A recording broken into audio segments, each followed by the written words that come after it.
जय जोहार दोस्तों, जय जोहार। आशा करूंगा कि आप आसपास में जो जहां तक मेरी आवाज जा रही है, वे बाहर साथी नाच रहे हैं, वे भी पंडाल में आ जाएं। आप लोग जो इधर उधर सुन रहे हैं, वो जो बाजे बज रहे हैं उनको भी थोड़ा रुकवाएंगे तो अच्छा होगा। मेरा गला वैसे बैठा हुआ है। कल सूरत महुआ में कार्यक्रम था, वहां पर भी अभी जो पंडाल में जितने लोग हैं उससे ज्यादा लोग थे, और वहां भी पौन घंटा बोल के आया हूं मैं। तो मैं कुछ जरूरी बातें आपके बीच में शेयर करना चाहता हूं, तो आप ध्यानपूर्वक सुनेंगे तो अच्छा होगा। दोस्तों, अभी हमने पूरे देश भर से आए हुए हमारे समाज के एक्टिविस्ट को सुना, और आप लोगों ने मेरे मंच पर आने पर आप लोगों ने इतना उत्साह मुझे भी दिया और आप में भी है। उसके पीछे आप क्या समझते हैं वो मुझे नहीं पता, लेकिन मैं ये समझता हूं कि मैं हमेशा सच किसी भी सूरत में पूरी ताकत के साथ में बोलने की हिम्मत करता हूं। यह मेरी ताकत है, और यह मेरी आदत एक शिक्षक होने के नाते है। शिक्षक वह होता है जो सच बोलता है, और यदि शिक्षक होने के नाते मैंने मेरे समाज की आवश्यकताओं, मेरे समाज की समस्याओं पर नहीं बोला तो मैं भी किसी काम का नहीं हूं। अभी हम लोगों ने बहुत सारी समस्याएं सुनी, तो हर बार चूंकि मैं एक बात बोलता हूं कि समस्या तो हम बार बार बोलते रहते हैं, समाधान क्या?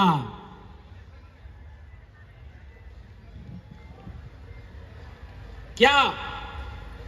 तो कई लोग ऐसा मानते हैं कि भंवरलाल जी का समस्या समाधान का एक ही आइडिया है, और वह है पॉलिटिक्स। ऐसा कई लोग मानते हैं, लेकिन मैं उन लोगों को अधूरा मानता हूं।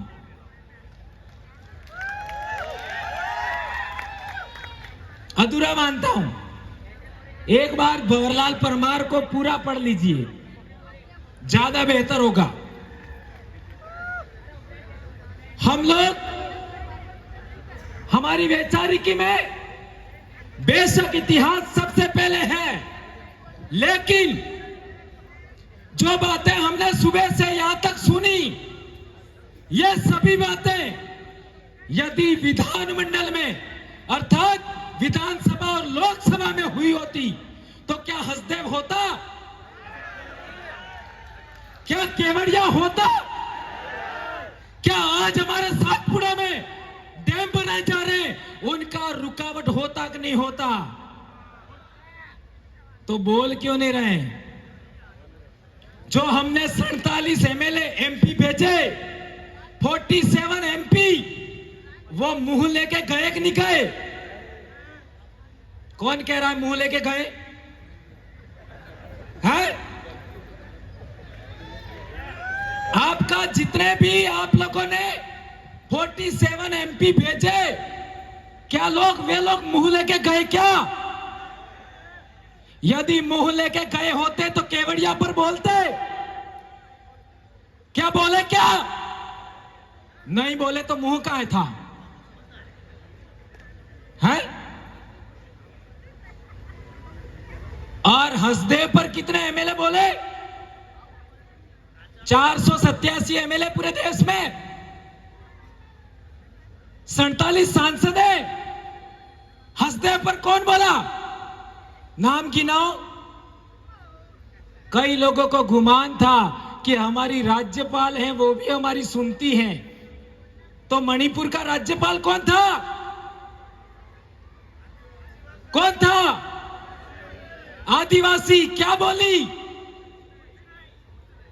कौन कह रहा कुछ नहीं बोली है? बोली होती तो अभी हिंसा रुक जाती। क्या सही कह रहा हूं, गलत कह रहा हूं? मैं बहुत बड़ी समस्या आपके सामने रख रहा हूं। मैं किसी एमएलए का विरोधी नहीं हूं, किसी एमपी का विरोधी नहीं हूं, किसी राज्यपाल का विरोधी नहीं हूं। अभी आप देख लो, कई लोगों को तो शरीर के अंदर रोमांच पैदा हो रहा था, रोमांच, कि हमारी राष्ट्रपति बन गई, हमारा बहुत कुछ हो जाएगा। कुछ हुआ क्या? नहीं हुआ। तो क्या हम लोग इस जाजम से 47 सांसद पहुंचा देंगे, 487 विधायक पहुंचा देंगे, तो क्या हमारी समस्या का समाधान होगा?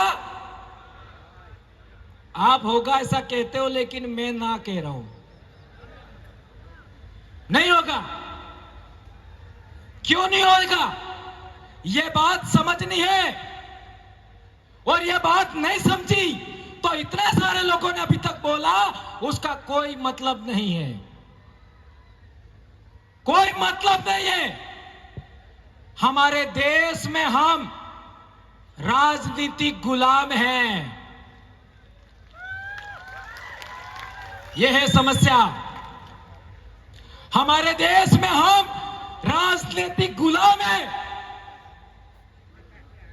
और राजनीतिक गुलाम है तो राजनीतिक आजादी चाहिए। कौन कौन चाहता है राजनीतिक आजादी? क्या बात कर रहे हो आप? इतने लोग राजनीतिक आजादी चाहते हो, और आपके विधानसभा में आपकी कोई आवाज उठाने वाला नहीं है, तो समस्या कहां है? एक बात, राजनीतिक गुलामी। कई लोग कहेंगे कि यह बात आपने गलत बोला, तो मैं कहना चाहता हूं कि आपके 47 सांसद और 487 विधायक क्या आपने चुन करके भेजे? क्या आपने चुन करके भेजे? तो हां, चुने तो आपने, पर क्या आपने सेलेक्ट किए? आपने सेलेक्ट नहीं किए, यह है समस्या। जब नेता आपका है, आपके समाज का है, आपके सीट से जा रहा है, आपका आरक्षण से जा रहा है, तो उसका सिलेक्शन आपको करना चाहिए था। आपको सिलेक्शन का अधिकार नहीं दिया। कब नहीं दिया? 1951-52 में हमारे डूंगरपुर जिले के अंदर एक सीट पर 2 विधायक थे। एक आदिवासियों का विधायक था, एक सामान्य वर्ग का विधायक था। सही कह रहा हूं, गलत कह रहा हूं? हमारे डूंगरपुर के ही प्रदेश अध्यक्ष जी, सही कह रहा हूं, गलत कह रहा हूं? हमारे डूंगरपुर में 1951 में 2 विधायक थे। एक सीट पर एक आदिवासी विधायक था, एक विधायक सामान्य वर्ग था।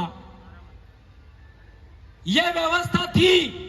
और उससे पहले हम जाते हैं तो पुना पैक्ट करार हुआ 1932 में। तब हमारे देश में जो डेमोक्रेसी आ रही थी, उस डेमोक्रेसी पर यह तय किया था कि जो एससी एसटी लोग हैं, ओबीसी लोग हैं, जो पिछड़े लोग हैं, वो 2 वोट देंगे। एक वोट अपने जनप्रतिनिधि को देंगे और एक अपने इलाके में रहने वाले सामान्य वर्ग के जनप्रतिनिधि को वोट देंगे।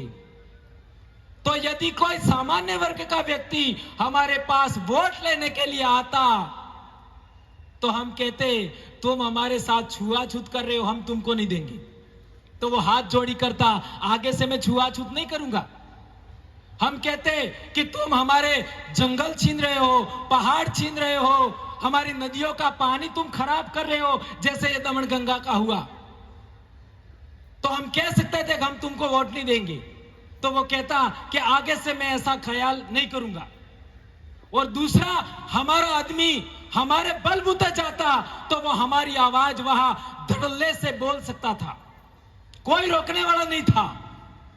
तो आज 1951-52 के बाद हमारे देश में आदिवासियों पर पूना पैक्ट थोप दिया, और इसकी वजह से आदिवासियों का नेता कौन होगा ये सेलेक्ट करने का पावर पार्टियों के हाईकमांड के पास में है। यह है समस्या। और पार्टियों का हाईकमांड में कितने आदिवासी है? कितने? एक भी नहीं है। क्या बात कर रहे हो? यहां तो गांव से लगा करके गली गली तक नेता ही नेता है।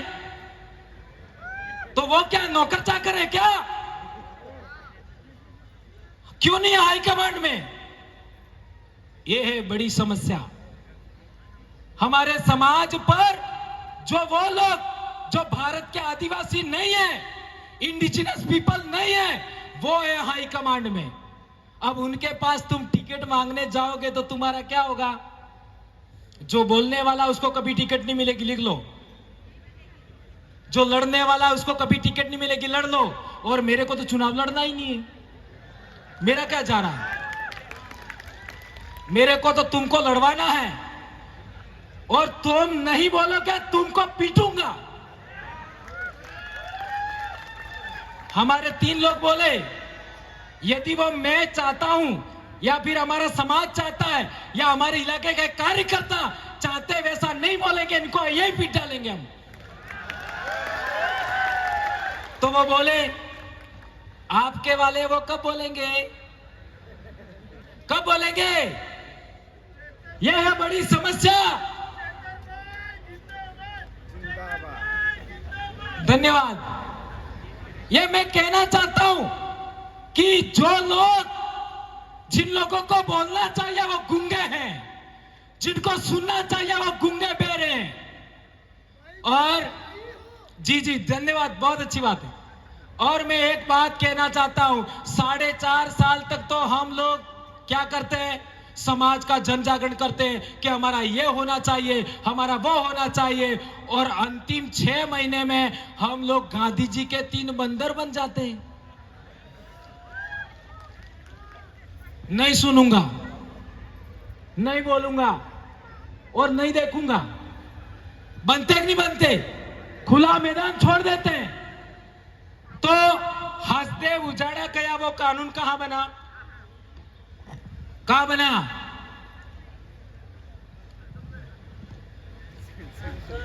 संसद में बना, और संसद में तुम्हारी आवाज उठ ही नहीं रही है। ये केवड़िया में आपका नोटिफाइड एरिया बना, वो कानून कहां बना? गांधीनगर में तुम्हारा बोलने वाला कोई है ही नहीं।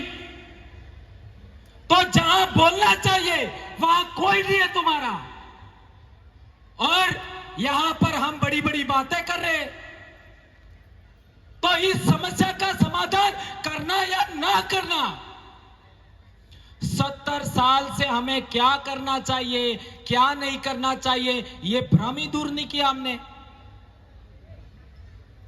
इसलिए समस्याएं बहुत सारी हैं, समाधान संभव है, लेकिन सही रास्ता तो चुने। सही रास्ता ही नहीं पकड़ा अभी तक। जब सही रास्ता नहीं पकड़ा तो समाधान कैसे होगा? कई लोग पहले मेरे को कहते थे कि भंवर जी को भी चुनाव लड़ना है, इसलिए वो ऐसा बोलते। मेरे को हर बार बोलना पड़ता है, मैं कभी नहीं लड़ूंगा। मैं एक शिक्षक हूं, और शिक्षक का जो धर्म होता है वो शिक्षक करेगा। भारत देश के अंदर 47 विश्वविद्यालय थे भारत में, पूरी दुनिया के लोग पढ़ने के लिए आते थे। आज हालात क्या है शिक्षा का? भारत देश में अंदर इकोनॉमी 37% थी ईस्वी सन के आसपास, आज 6-7 पर दौड़ रही है। हमारा हुक्मरान हमको मारने के लिए बैठा है, और हम तलवे चाट रहे हैं हुक्मरान के।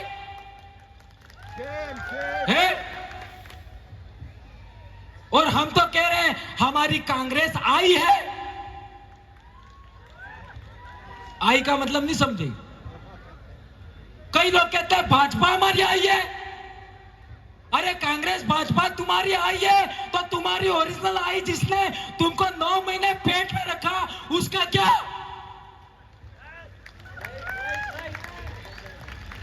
और मैं भंवरलाल परमार, मेरी मां ने मेरे को पैदा किया तो मेरी मां को भी किसी मां ने पैदा किया, मेरी मां की मां को भी किसी ने पैदा किया।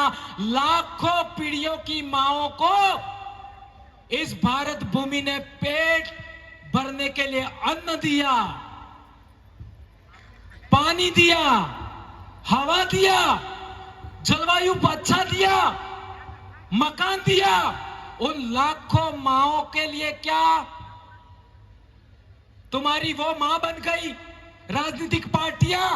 तो लाखों माएं जिन्होंने इस भारत भूमि पर पैदा होकर के तुम्हारे डीएनए को यहां तक लाई है, उनका क्या?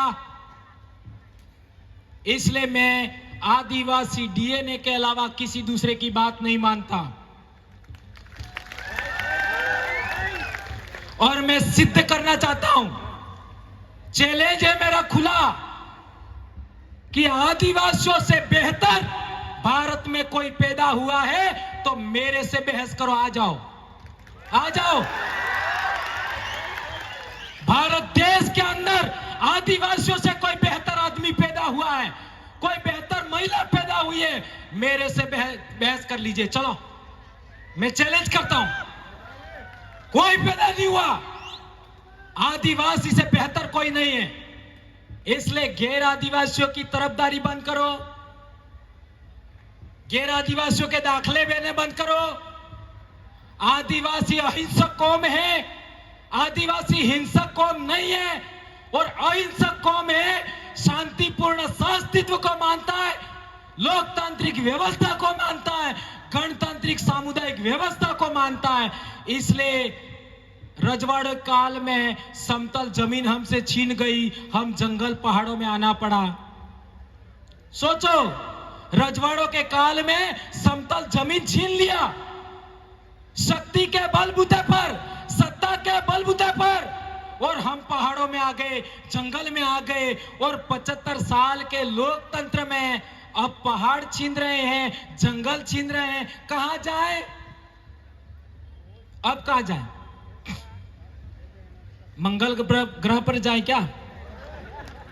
और कई हमारे भगत लोग तो सोचते हैं इस जिंदगी में तो कुछ नहीं हुआ साला, मरने के बाद जो जिंदगी है स्वर्ग वाली वो ठीक रह जाए। यानी कुछ भी हो गया चलो चलेगा, लेकिन स्वर्ग मिल जाए। और मैं हमारे इलाके में बोलता हूं, ऐसे जो भगत अंधभक्त लोग हैं ना, जिनका दिमाग का कचरा हो गया है, वो क्या सोचते हैं, मेरी पत्नी नहीं जाए तो भी चलेगा, लेकिन मैं स्वर्ग में जाना चाहिए। अरे तुम्हारा स्वर्ग यही है। आदिवासियों को पानी बहता है उसको स्वर्ग लगता है, आदिवासियों को। आदिवासियों को जंगल स्वर्ग जैसा लगता है, आदिवासियों को पहाड़ स्वर्ग जैसे लगते हैं। और आदिवासियों के बीच में रह करके जो जिंदगी है वो कहीं पर भी नहीं है, कहीं पर भी नहीं है। और इसलिए मैंने फैसला किया कि मैं कल मर जाऊं तो भी चिंता नहीं है, सच जरूर बोलूंगा। आज नौकरी छीन जाए कोई चिंता नहीं, सच जरूर बोलूंगा। अब मेरा सवाल है कि सोशल मीडिया के माध्यम से बाद में भी लोग सुनेंगे, आज आप भी सुन रहे हो और लोग दूसरे सुनेंगे। क्या एक ही प्रश्न वापस दोहरा रहा हूं, क्या हमारे अंदर से निकले हुए लोग जो अच्छा बोलना चाहते हैं, अच्छा जानकारी रखना जानते हैं, और हमारी कलेक्टिव वॉइस यानी आदिवासियों की कलेक्टिव वॉइस विधानसभा और लोकसभा में जानी चाहिए कि नहीं जानी चाहिए? जानी चाहिए। तो उसका हमारे पास क्या फार्मूला है? क्या फार्मूला है? हमने राजस्थान में एक मॉडल बनाया। क्या मॉडल बनाया? Top model. नहीं, बाप बनाओ चाहे कितनी भी पार्टियां बना लो, उससे भी कोई फर्क नहीं पड़ेगा। बनाने वाला मैं ही हूं, लेकिन ऐसा बोलता हूं।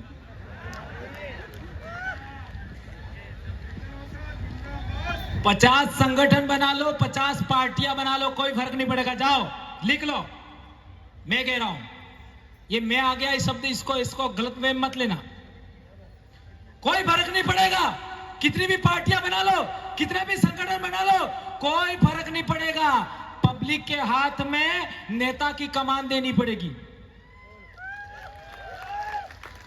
अभी हमारे लोकसभा का चुनाव आ रहा है, हमारे इलाके में बांसवाड़ा का रेफरेंस देख लूं तो बांसवाड़ा में लोकसभा का हमारा कौन चुनाव लड़ेगा, तो 728 लोग वोट देंगे। जो जीता वो चुनाव लड़ेगा, 728। हाँ, तीन बड़े शहर हैं, बांसवाड़ा, डूंगरपुर और सागवाड़ा, वहां से 10-10 लोग, और बाकी लोग है वो हर एक पंचायत से एक आदमी वोट देगा, बराबर। तो क्या होगा, जो आदमी वहां जाएगा वो इन सभी का कलेक्टिव वॉइस होगा। अभी हमारे ये 3 आदमी यहां पर आए हैं, चुनाव जीतने के बाद यदि किसी गांव में हैंडपंप भी लगाना है, किसी गांव में सीसी रोड भी बनाना है, तो हमारी ग्राम पंचायत की ग्राम एकीकरण समिति होती है, और वो ग्राम एकीकरण समिति के लेटर हेड पर लिख के देंगे, गांव के 25-50 लोग मिलकर के साइन करके कि यहीं पर हैंडपंप लगाना है, यहीं पर सीसी रोड बनाना है, यहां पर तालाब बनाना है, यहां पर एनीकट बनाना है, यहां कुआं खोदना है। वही काम होगा, वही होगा। और यदि वो एमएलए ने नहीं किया तो उसको समय पहले भी हम वापस ले सकते हैं। इतना बड़ा मामला है।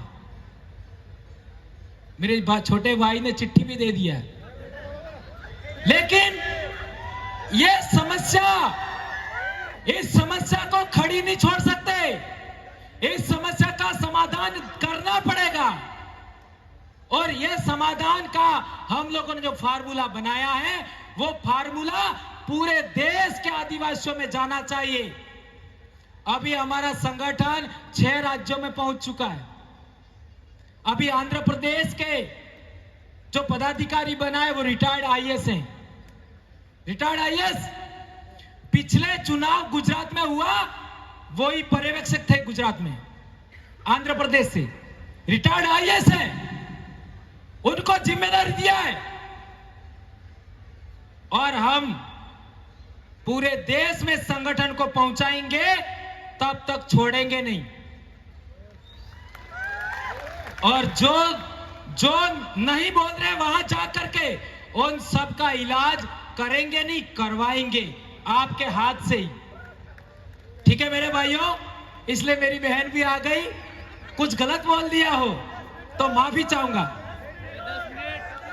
नहीं, प्रोटोकॉल को फॉलो करना पड़ेगा, ठीक है। एक पॉइंट और बोल देता हूं, एक थोड़ा पानी दे दो। एक खास चीज था,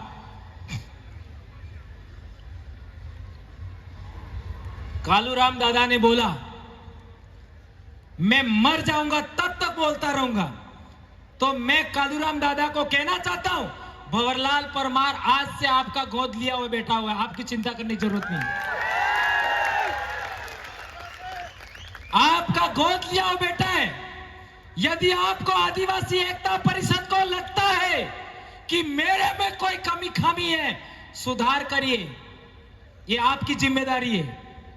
मेरे में कोई कमी खामी है, आपकी जिम्मेदारी है, आप इसको ठीक करिए। आप मेरे भगवान हैं, आप मेरे टीचर हैं। मेरे को जितना पता है बोलूंगा, लेकिन आंख मूंद के आपकी बात नहीं मानूंगा। मेरे से बहस करनी पड़ेगी, और आज तक मेरे से बहस में कोई जीता भी नहीं है। एक और इंपॉर्टेंट बात, अभी हम लोग क्या करें क्या नहीं करें, और कई लोगों को लगता है ये मत करो, ये करो, सुबह से सुन रहे हैं ये करो, ये मत करो। अरे यार, इतना कंफ्यूज कर दिया। एक समस्या का समाधान तो बताओ, कि वो बोल नहीं रहे उसका क्या? ये 47 सांसद और 487 एमएलए नहीं बोलते, उनका क्या? उनका इलाज सबसे पहले करो, फिर समस्या अपने आप समाधान हो जाएगा। इतनी बात कहना चाहता हूं मैं। और आगे से अब मैं कभी पॉलिटिकल विषय को उठाऊंगा नहीं। आज जो बोलना है बोल दिया मैंने। अब मैं कल्चर पर और हिस्ट्री पर बोलूंगा आने वाले समय में, और वो भी आप समय दोगे तो, मेरी मर्जी से नहीं बोलूंगा। धन्यवाद। जय जोहार वारू दादा, जय आदिवासी, जय जोहार, जय भील प्रदेश। और हम आदिवासियों का, पश्चिमी भारत के आदिवासियों का राज्य बनना चाहिए। क्या भील प्रदेश बनना चाहिए? चलो एक नारा हो जाए, जय भील प्रदेश, जय भील प्रदेश। धन्यवाद।